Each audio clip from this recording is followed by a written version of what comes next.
ఇవాళ బీఆర్ఎస్ ప్రభుత్వం 3,17,000 ఎకరాల ఆయకట్టును నీళ్లు ఇవ్వడానికి దేవాదుల పూర్తి చేసింది. కట్కొత్తుతే 3,17,000 ఎకరాలకు వరంగల్ జిల్లాకు సాగునీరు అందుతుంది, వరంగల్ తాగునీరు అందుతుంది. కట్క ఒత్తకుండా మీరు ఎందుకు వరంగల్ జిల్లాను ఆగం చేస్తున్నారు? మీకు గుర్తు, పోయిన సంవత్సరం కూడా 8 కోట్ల రూపాయలు మెయింటెనెన్స్ బిల్లులు ఇవ్వకపోవడం వల్ల దేవాదులలో 50 రోజులు ఆలస్యంగా మోటార్లు ప్రారంభమైనాయి. దాంతో 700-800 కోట్ల రూపాయల పంట వరంగల్ జిల్లాలో గత సంవత్సరం ఎండబెట్టింది కాంగ్రెస్ ప్రభుత్వం. అర్ధాంతరంగా మీరు మోటార్లు ఆన్ చేయక 7-8 కోట్ల రూపాయలు విడుదల చేయక 800 కోట్ల రూపాయల పంటను పోయిన సంవత్సరం దేవాదుల కింద ఎండబెట్టింది కాంగ్రెస్. ఈ సంవత్సరం కూడా ఇంత ఎలినినో వస్తుందని శాస్త్రవేత్తలు, ప్రపంచము, భారత ప్రభుత్వం చెప్తుంటే 6 నెలల నుంచి చెప్తుంటే మొద్దు నిద్రపోతున్నారా? మెయింటెనెన్స్ వర్క్స్ చేసుకోరా?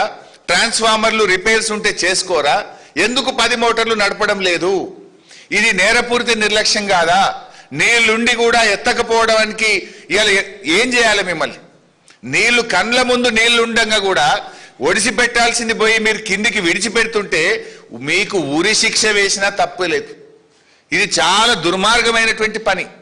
ప్రపంచమంతా చుక్క చుక్క ఒడిసి పట్టి నీళ్లను కాపాడుకుంటున్నారు. ఇవాళ మీరు ఆ కాళేశ్వరంలో ఎత్తమంటే అక్కడ డ్రామాలు, ఇక్కడేం డ్రామాలు? మరి ఈడెందుకు 10 మోటార్లు ఆన్ చేయడం లేదు అని చెప్పి ఇవాళ మేము అడుగుతా ఉన్నాం.